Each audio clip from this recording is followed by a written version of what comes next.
ከንቲባነት ነው ተሾምኩት። ተሾምኩና ሄድኩ። እዛ ተሄድኩ በኋላ ደህና እየሰራሁ እያለ ፊርማቶሪ መጥቶ ድርቡሽ ጎንደር ሊያቃጥል መተማን እያቃጠለ ወዲህ እየገሰገሰ ነው ተባለ። እውነት ነውር ነው አዛኝ። በኋላ እዛ ጊዜ ቦሳ ጣፍኩኝ ለጃንሆይ ተጣፈ ተግራማሽ መኮንን ድረስ ለቀዳማዊ ኃይለ ሥላሴ ያልኩ ለማን አጤ ዮሐንስ የድርቡሽ ጦር መተማን እያቃጠለ ወደ ጎንደር እየገሰገሰ መሆኑን ተታማኝ ፊርማቶሪ ሰማው። ጌታዬ መርቀው ሸኙኝ አልኩኝ። አሁን እሳቸው ተናደዋል። ለካን ያላወኩም ይድረስ ለግራማሽ መኮንን ጎንደር የተቀመጥከው ለጉብኝት ነው ወይ? አንተ አራሙቻ፣ አንተ ሙሃቻ፣ አንስልቻ፣ አንጉልቻ ፍጹም የሌለ አቻ አሁንም እንድታስወጣ ይሁን ተባለ። በኋላ እዛ ጊዜ ሻንቆ የሚባል ፈረስ ነበረኝ። 5 ሰው ማኝ ይዤ ደግሞ ለድርቡሽ ሰው አላስከተለም አልኩልህና እየገሰገስኩ መተማ ደረስኩ። አዎ ክብሩ ይስፋ እዛ ደረስኩ። በኋላ ላኩበት።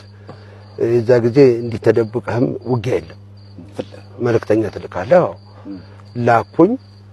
1 ሰዓት ጠብቁኝ አለ ማታ። እሺ አልኩ። ሙስሊሙ ይረዳ በቁ 5ቱንም ማኞች እናንተ ቁጭ በሉ እንደ ሪዘርቭ የምትሉት አሁን የለም ቁጭ በሉ እናንተ እኔ እገጥማለሁ አልኩ። ብቻህን ማለት ነው? ብቻዬን ምናምን ደግሞ ለድርቡሽ ልክ ብቻ 1 ደቂቃ ጉዳይ ሲሆን እዚህ ይዤዋለሁ እንትኑ ጎራዴውን ጀመርኩ። ጥርሴስ ልማዴ ነው። አይኔን አታስቂው አለች ሴትዮ። እንዴት አመሻችሁ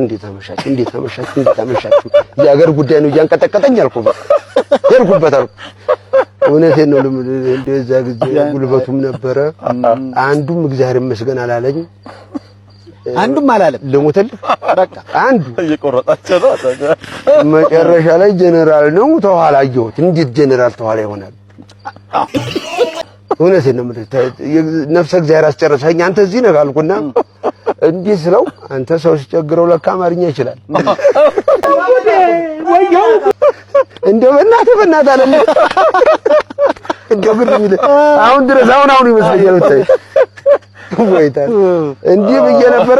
በእናትህ ሲለኝ ምን ላድርግ በእናትህ ብሏል። እንግዲህ እንዲህ አልኩና እንደዚህ መታወቅ ሞተ እኮ በእንዲህም ኧረ ተወኝ።